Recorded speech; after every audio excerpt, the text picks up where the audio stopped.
자, 오늘은 기드온을 사용하신 하나님, 기드온을 사용하신 하나님 이 제목 가지고 우리 함께 말씀을 나눠보도록 하겠습니다. 여러분, 오늘 살펴볼 기드온은요, 이스라엘의 사사입니다. 자, 이스라엘의 사사는 어떤 사람이었을까요? 자, 이스라엘의 사사는요, 이스라엘의 지도자입니다. 하나님이 세워주신 이스라엘의 주권자고 지도자였습니다.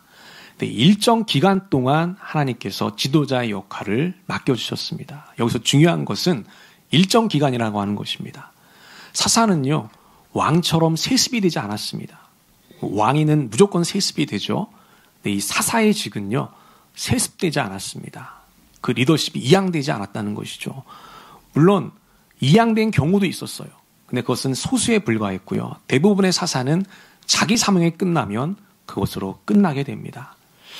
그러니까 한마디로 얘기하면 어떤 특정 기간 동안 하나님과 전속 계약을 맺었던 임시 지도자라고 할 수 있을 것입니다. 자, 그러면 왜 사사는 임시 지도자로 활동할 수밖에 없었을까? 자, 우리가 이것을 알기 위해서는 이스라엘의 기본 체제를 이해할 필요가 있습니다. 여러분, 이스라엘의 왕은 누굴까요? 이스라엘의 왕은 하나님이죠. 하나님이 진정한 왕이십니다. 그렇기 때문에 이스라엘은요, 왕정 국가가 아니고 무슨 국가입니까? 신정 국가라고 할 수 있습니다. 하나님이 주권자이시고 하나님이 통치자인 것이죠. 자, 그러면 하나님 여러분 눈에 보입니까? 안 보입니까? 눈에 보이지 않죠. 그 눈에 보이지 않는 하나님이 어떻게 백성들을 다스릴 수 있었을까요? 자, 그래서 그 역할을 대신했던 사람들이 있었어요. 그들이 바로 누구였냐면 바로 제사장과 레위인들이었다는 겁니다. 그 역할을 대신했던 사람이 누구였다고요?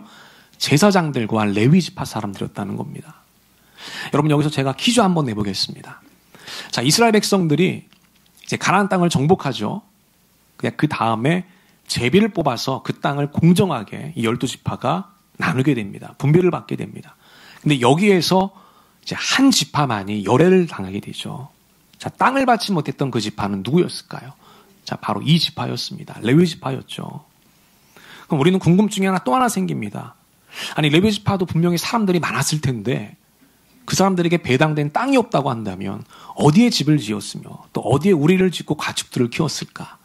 이런 궁금증이 생기죠. 여러분, 레위 지파는 어떻게 살았을까?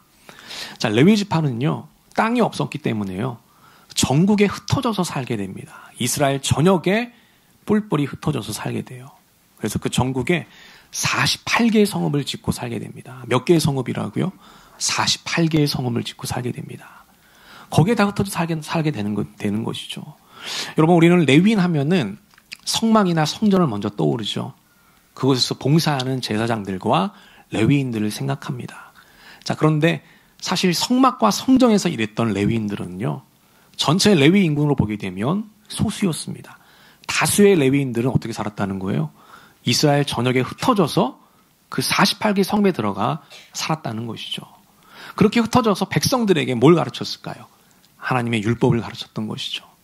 백성들이 하나님의 말씀대로 살 수 있도록 영적인 지도를 했던 것입니다. 바로 이런 역할을 감당했기 때문에 신정 국가 체제가 잘 유지가 될 수 있었던 것이죠. 자, 그러면 이스라엘의 이러한 체제, 이런 신정 국가 체제는요, 여러분, 날마다 잘 돌아갔을까요? 어땠을까요? 자, 정답은 잘 돌아갈 때도 있었고요, 그렇지 않을 때도 있었다는 것입니다. 잘 됐다가 안 됐다가 있었어요. 이것이 수시로 반복을 하게 됩니다. 그래서 이 반복을 우리가 전문 용어로 이렇게 부르죠. 우리가 사사기 사이클이다, 이렇게 부르게 됩니다.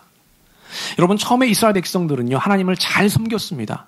율법대로 살았습니다. 하나님의 제사를, 하나님께 제사도 잘 드리고 예배도 잘 드렸어요.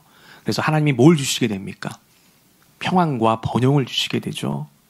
그래서 태평성대를 누리게 돼요. 하나님이 주시는 안정감을 가운데 살아가게 됩니다. 그리고 그 시간이 오랫동안 유지가 되게 돼요.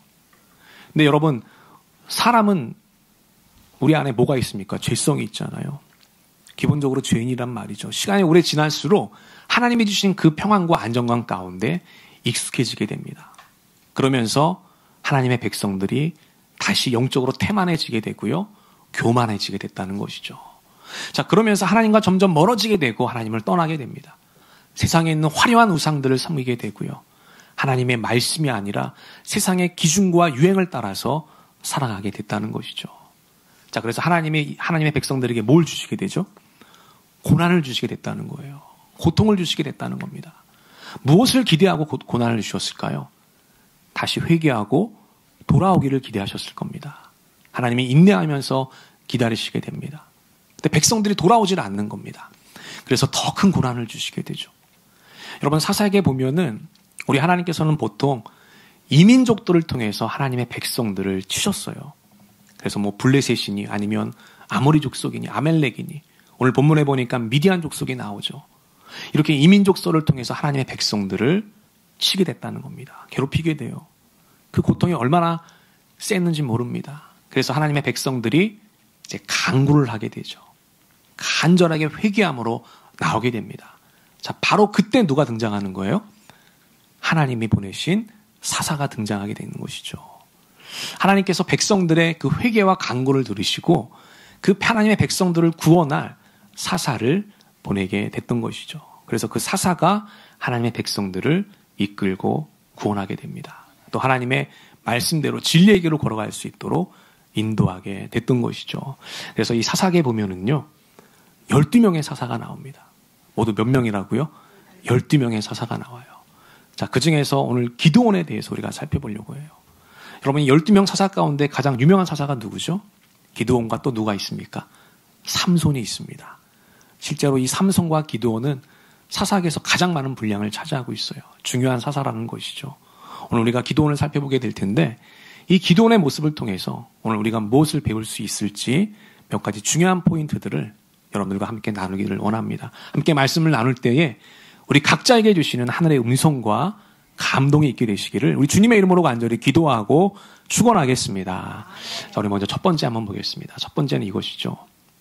자, 하나님은 우리의 약점이 아닌 뭘 보신다? 잠재력을 보시는 분이라는 겁니다. 한번 따라해 보겠습니다. 약점이 아닌 잠재력을 보시는 분이십니다. 한 번 더, 잠재력을 보시는 분이십니다.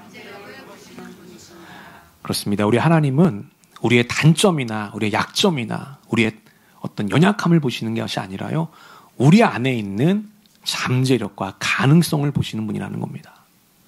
여러분, 이스라엘 사사는요, 기본적으로 지도자잖아요. 지도자라면 마땅히 갖춰야 될 덕목이 있을 겁니다. 지혜로워야 되죠. 또 용맹해야 됩니다. 결단력이 있어야 됩니다. 한마디로 리더십이 있어야 한다는 것이죠.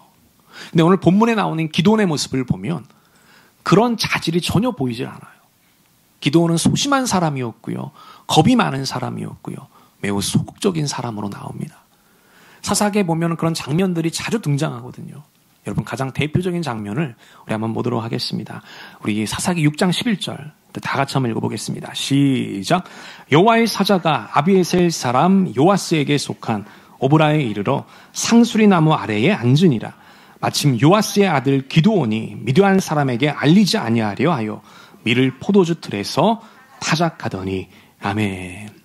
여러분, 이 장면은 여호와의 사자가 이제 하나님의 사람인 이 기드온에게 나타난 장면이거든요. 나타나서 하나님의 말씀을 전해주게 됩니다. 근데 그때 기드온이 뭘 하고 있었다는 겁니까? 밀을 타작하고 있었다는 거예요. 근데 참 재밌는 것은 이 밀 타작을 어디에서 했다는 거죠? 포도주 틀에서 했다는 겁니다. 여러분, 밀 타작하는 장면을 혹시 보신 적이 있으십니까? 밀 타작을 하기 위해서는요, 굉장히 넓은 공간이 필요해요. 공간이 넓을수록 타작에 유리하게 됩니다. 그래서 우리가 온라인을 통해서 검색을 해보면 이 밀 타작하는 자료들을 많이 볼 수 있거든요. 여러분이 이 밀단을 이제 바닥에 쭉 깔아 놓습니다. 그리고 이제 뭐를 치게 됩니까? 예, 도리깨를 치게 돼요. 도리깨를 치게 되면은 그 밀들이 다 떨어지게 돼요. 그러니까 밀뿐만이 아니라 벼도 마찬가지고 보리도 마찬가지고요. 이 나달이는 곡식들이라면 이제 이 도리깨를 다 치게 되거든요. 그 도리깨를 칠 때 이 나달들이 잘 떨어지게 되는 것이죠. 그래서 아주 큰 공간이 필요해요. 넓은 공간이 되게 중요합니다. 자, 근데 넓은 공간이 아니라 기드온은 어디에서 타작했다? 포도주 틀에서 했다는 거예요. 여러분, 포도주 틀은요, 굉장히 협소한 곳입니다. 작은 곳이에요. 작지만 되게 깊은 곳이거든요. 근데 거기에 쭈그려 앉아가지고 아주 소심하게 밀타작을 하고 있었던 것이죠. 그러니까 이런 장면을 보면 우리가 이 기도원의 성격을 알 수가 있습니다. 왜 그 포도주 틀에서 그렇게 소심하게 타작을 했을까요? 뭐가 많았기 때문에? 겁이 많았기 때문이죠. 누구에게 들키면? 미디안 사람들에게 들키면 안 되니까요. 들키면 어떻게 됩니까? 음식을 뺏길 수도 있고요. 위협을 당할 수도 있잖아요. 그것이 너무 무서워서 그 작은 공간에서 밀을 타작하고 있었던 것입니다. 여러분 또 하나 장면 한번 보겠습니다. 우리 그 다음 장 한번 보겠습니다. 사사기 6장 37절입니다. 다 같이 한번 읽어볼게요. 시작. 보소서 내가 양털 한 뭉치를 타작마당에 두리니 만일 이슬이 양털에만 있고 주변 땅을 마르면 주께서 이미 말씀하신 것 같이 내 손으로 이스라엘을 구원하실 줄을 내가 알겠나이다 하였더니 아멘. 여러분 이 장면은 기드온이 하나님께 표적을 구하는 장면이거든요. 하나님께서 기드온에게 분명히 말씀했습니다. 내가 너와 함께 할 것이다. 너는 담대한 마음으로 나가 싸워라. 너가 미디안 사람들을 물리칠 것이다. 이렇게 분명하게 말씀해 주셨어요. 근데 여러분 기드온은요 마음이 두려운 겁니다. 마음이 떨린 거예요. 확신이 서지 않았습니다. 주저하게 되죠. 그래서 하나님께 표적을 구해요. 엄청난 표적을 구합니다. 여러분 표적이 뭡니까? 자기가 양털을 땅에 넣겠다는 겁니다. 근데 밤에 뭐가 내립니까? 밤이슬이 내리죠. 근데 이슬이 어디에만 묻게 해달라는 거예요? 그 양털에만 묻게 해달라는 거죠. 여러분 참 이런 부탁을 하는 것도 이게 놀라운 부탁이죠. 예. 이게 보통 일이 아니잖아요. 정말 초자연적인 일이죠. 어떻게 밤에 이슬이 내리는데 그 양털에만 묻을 수가 있겠습니까? 근데 하나님의 그 부탁을 들어주게 돼요. 기드온의 부탁을 들어주게 됩니다. 기드온이 확신할 수 있도록. 아침에 일어나 보니까요. 진짜 양털에만 이슬이 묻어있던 거예요. 기드온이 깜짝 놀라게 됩니다. 근데 어떻게 됐을까요, 여러분? 그럼에도 불구하고 기드온은 마음이 서질 않게 됩니다. 확신하지 않게 돼요. 아니 이렇게 엄청난 일을 보여줬는데도 여전히 마음이 소심해 있어요. 그래서 또 한 번 부탁하게 됩니다. 이번엔 반대로 부탁을 하게 되죠. 이번에 어디에만 이슬이 내리게 해달라고요? 땅에만 내리게 해달라고 얘기해요. 역시 하나님이 그 표적도 응답을 해주시게 됩니다. 이처럼 여러분 기드온은 겁이 많고 소심한 사람이었다는 겁니다. 요즘 말로 바꾸면 이게 무슨 사람입니까? 요즘 말로 바꾸면 뭐예요? 일부 때는 찐따라고 나왔는데 물론 찐따가 될 수도 있겠죠. 또 숙맥 같은 사람이 될 수도 있습니다. 이렇게 요즘 말로 바꾸면 찌질한 사람이 될 수도 있겠죠. 겁이 많고 소심한 사람이었다는 겁니다. 무엇인가 결단력이 없던 그런 사람이었다는 거예요. 근데 여러분 놀라운 게 뭐냐면 누가 봐도 기드온이 그렇게 보이는데 우리 하나님은 기드온을 그렇게 보지 않았다는 겁니다. 자, 하나님은 기드온을 어떻게 바라보셨느냐. 우리 그 다음 절 한번 보겠습니다. 우리 12절. 다 같이 한번 읽어보겠습니다. 시작. 여호와의 사자가 기드온에게 나타나 이르되 큰 용사여 여호와께서 너와 함께 계시도다. 아멘. 아멘. 여러분 하나님이 기드온을 뭐라고 부르고 있죠? 큰 용사라고 불렀다는 겁니다. 이게 하나님의 관점이었다는 거예요. 여러분 누가 봐도 기드온은 겁이 많은 사람이었고 소심한 사람이었고 소극적인 사람이었습니다. 요즘 말로 찐따가 될 수 있었고요. 찌질한 사람이 될 수도 있었어요. 아무것도 모르는 숙맥 같은 사람이 될 수도 있습니다. 근데 하나님은 기드온을 그렇게 바라보지 않았다는 거예요. 어떻게 바라봤다는 겁니까? 큰 용사로 바라봤다는 거예요. Great Warrior로 바라봤다는 겁니다. 또 다른 영어 성경에 보니까요. 히어로라고 돼 있어요. 히어로. 여러분 히어로가 뭐죠? 영웅이잖아요. 영웅. 하나님은 이런 기드온을요. 영웅으로 바라봤다는 거예요. 이게 하나님의 관점이었다고 하는 것입니다. 여러분 사람들은요. 보이는 것만 갖고 사람을 평가합니다. 눈에 보이는 요소들을 가지고 사람들을 평가하죠.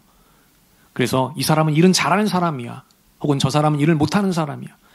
이 사람은 지혜가 있는 사람이야. 저 사람은 미련하고 아둔한 사람이야. 이 사람은 눈치가 있는 사람이야. 이 사람은 눈치가 없는 사람이야. 이 사람은 능력이 있는 사람이야. 저 사람은 능력이 없는 사람이야.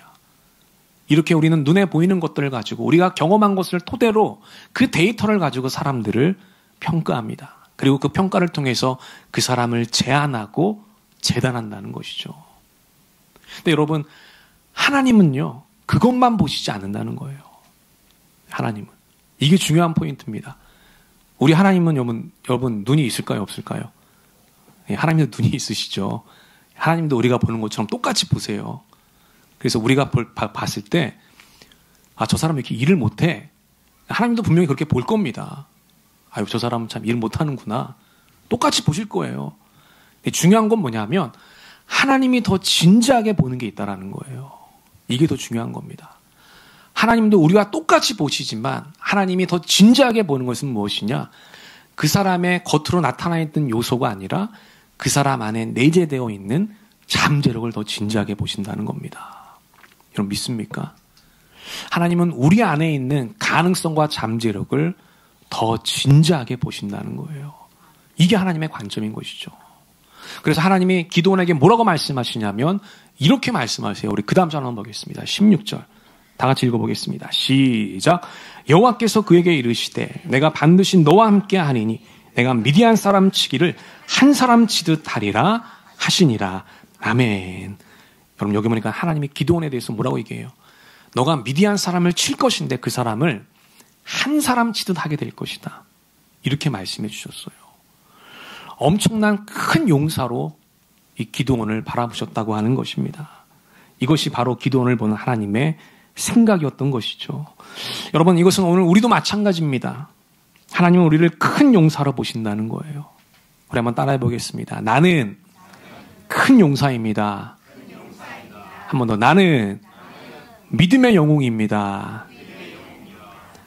여러분 세상 사람들이 우리를 어떻게 보는지, 심지어 내가 내 자신을 어떻게 보는지, 어떻게 보면 내가 내 자신을 더 잘 알잖아요.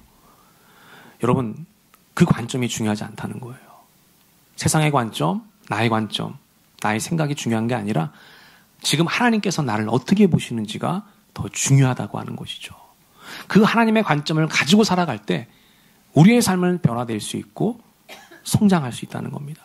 성숙한 열매들을 많이 맺어질 수 있게 된다는 것이죠. 저는 우리 전민의 모든 가족들이요, 세상의 시선이나 나의 관점이 아니라 이 하나님의 관점을 붙잡고 매일매일 살아가는 우리 귀한 전민의 가족들이 되시기를 주님의 이름으로 간절히 축원하겠습니다. 그렇게 될 때 우리의 삶은 달라질 수 있고 변화될 수 있는 것입니다. 여러분 19세기 중반에 미국에 살았던 한 사람이 있었습니다. 자, 그 사람이 바로 이 사람입니다. 자, 조지 워싱턴 카버라고 하는 사람이에요. 혹시 이 사람에 대해서 아시는 분이 있는지 모르겠습니다. 여러분 이 조지 워싱턴 카버는요, 부모가 노예였습니다. 카버의 신분도 뭐가 되죠? 노예게 되죠. 여러분 그 당시 노예의 삶은요, 정말 힘들고 고달픈 삶을 살았어요. 일단 찢어지게 가난한 삶을 살았죠. 그래서 매 끼니 때마다 배부르게 먹을 수가 없었어요. 늘 배고픔에 굶주리며 살아가게 됩니다. 설상가수로 카버는요, 부모를 잃게 됩니다. 고아의 삶을 살게 돼요. 아버지는 어렸을 때 비명 행사하게 되고요. 어머니는 괴한들에게 납치돼서 생사를 알 길조차 없게 됩니다. 그리고 여러분 이 당시에는요, 미국 남북전쟁이 활발하게 일어났던 때거든요. 그래서 이 삶이 더 어렵고 힘들었어요. 여러분 이 카버의 인생은요, 누가 봐도 비참한 인생이었을 겁니다.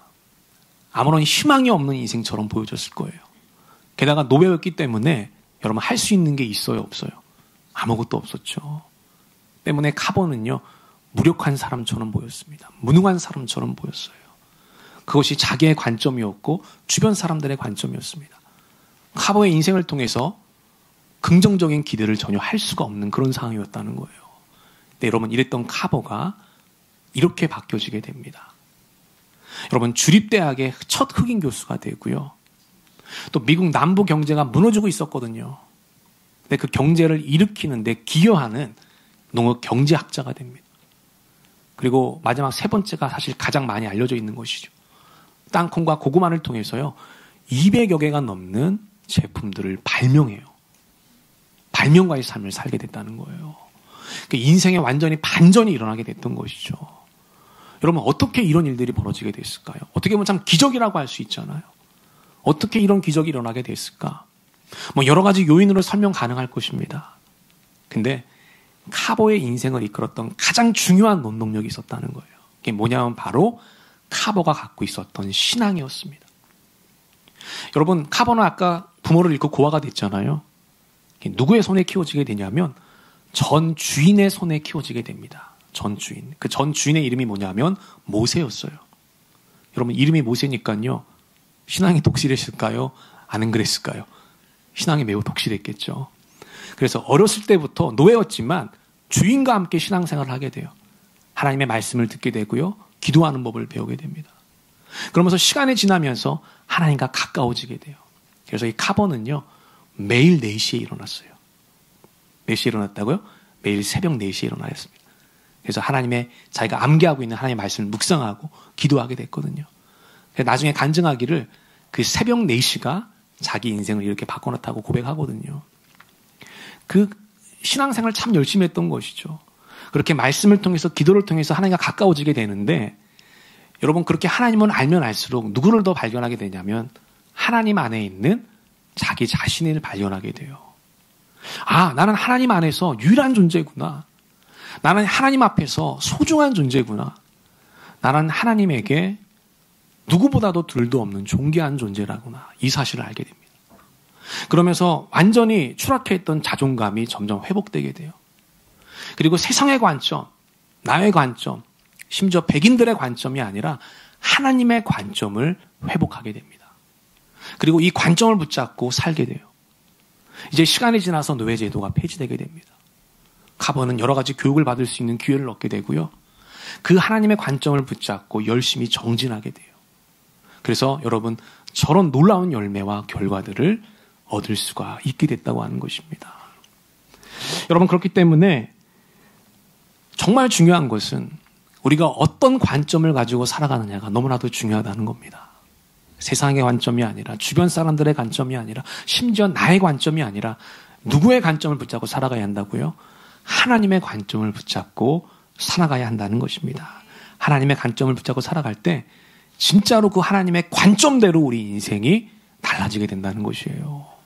그래서 여러분 우리가 반드시 기억해야 될 것이 있어요. 바로 이것입니다. 다 같이 한번 읽어보겠습니다. 우리 시작. 우리가 하나님의 시선을 붙잡고 살아갈 때 우리 안에 있는 잠재력은 깨어나게 될 것입니다. 아멘. 여러분 하나님이 우리의 능력이 되실 때요. 또 우리가 하나님만을 바라보며 살아가게 될 때 우리 안에 있는 그 잠재력과 가능성이 터져나오게 될 것입니다. 우리가 생각하지 못했던 능력들을 발휘하게 될 것입니다. 그래서 정말 주님의 관점대로 여러분들이 그런 위대한 인생을 살게 될 줄로 믿습니다. 또 뛰어난 사명자의 삶을 살게 될 줄로 믿습니다. 그런 은혜를 누리시게 되기를 우리 주님의 이름으로 간절히 기도하고 축원하겠습니다. 중요한 것은 하나님의 관점을 기억하는 겁니다. 그 관점을 붙잡고 살아가는 것입니다. 그렇게 될 수 있게 되시기를 주님의 이름으로 간절히 축원하겠습니다. 두 번째 보겠습니다. 두 번째는 이것이죠. 둘째로 기도원은요, 큰 용사가 되기 위해선 먼저 뭘 정리해야 된다고요? 우상을 정리해야 됐어요. 우상. 기도원의 집과 그의 삶에는 우상들이 가득했습니다. 그래서 하나님이 내가 너를 큰 용사로 사용하고자 하는데 너가 하나 정리해야 될 것이 있다. 그것이 뭐냐면 지금까지 너가 의지해왔던 그 우상들을 제거하는 것이다라고 말씀해 주셨습니다. 우리 그 다음 절 한번 보겠습니다. 우리 25절 다 같이 한번 읽어볼게요. 시작. 그날 밤에 여호와께서 기드온에게 이르시되 내 아버지에게 있는 수소 곧 7년 된 둘째 소를 끌어오고 내 아버지에게 있는 바알의 제단을 헐며 그 곁에 아사의 상을 찍고 아멘. 여기 보니까 아버지의 아내 내 아버지에게 있는 너의 집과 가정에 있는 그 바알의 제단과 아사의 상을 찍어버려라. 제거해라고 말씀하게 되죠. 그래서 여러분 기드온이 이 말씀에 순종하게 됩니다. 우리 그 다음 절 한번 보겠습니다. 우리 27절 다 같이 읽어볼게요. 시작. 이에 기드온이 종 10사람을 데리고 여호와께서 그에게 말씀하신 대로 행하되 그의 아버지의 가문과 그의 성읍 사람들을 두려워함으로 이를 감히 낮에 행하지 못하고 밤에 행하니라. 아멘. 여러분 기드온이 종 10사람을 데리고요. 집안에 있는 모든 우상들을 다 부수게 됩니다. 그래서 낮에 하지 못하고 언제 했다? 밤에 했다는 것이죠. 예. 낮에 왜 못했을까요? 예. 사람들이 두려워했다는 겁니다. 예. 이것마저도 우리가 이제 기드온을 찌질하게 보면 안 됩니다.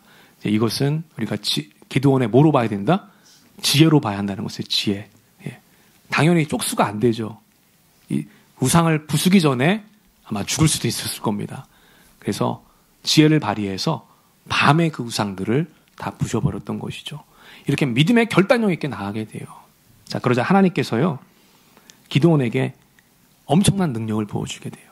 정말 믿음의 결단으로 우상들을 부셔버리고 찍어버리자 하나님의 영을 부어주게 됩니다. 우리 그 다음 절 한번 보겠습니다. 다 같이 읽어볼게요. 시작. 여호와의 영이 기드온에게 임하시니 기드온이 나팔을 불매 아비에셀이 그의 뒤를 따라 부름을 받으니라. 아멘. 여러분, 기드온에게 누가 임하게 됩니까? 하나님의 영이 임하게 되죠. 성령이 충만하게 됩니다. 그래서 진짜 큰 용사로 변화되게 돼요. 그래서 300용사를 가지고 미디안 사람들을 한 사람 물리치듯이 그들을 무찌르게 되는 것이죠. 하나님의 백성들을 구원하는 큰 용사의 삶, 사명자의 삶을 살아가게 됩니다. 여러분, 그렇기 때문에 오늘 우리에게도 이런 질문이 필요합니다. 오늘 우리의 삶에서 제거해야 될 우상들은 무엇인가? 오늘 여러분들의 심령 가운데, 여러분들의 생각 가운데 하나님보다 더 의지하는 것들이 있습니까? 여러분, 그것이 우상이라고 하는 것이죠. 오늘 그것들을 다 완전히 끊어낼 수 있게 되시기를 주님의 이름으로 간절히 축원하겠습니다. 우리의 마음이 하나님께 전심이 되어야 한다는 거예요. 우리의 마음이 나눠지면 안 된다는 것이죠. 그때 우리가 하나님 손에 붙잡혀서 위대하게 쓰임받을 수 있다는 것입니다. 우리가 하나님 앞에 전심으로 나아갈 때 하나님께서 여러분들을 더 위대한 용사로 사용하게 될 줄로 믿습니다. 하나님보다 더 의지하고 더 생각하는 것, 또 하나님보다 우리가 더 많이 바라보는 것들, 그것이 무엇인지를 깨닫게 되었으면 좋겠고요.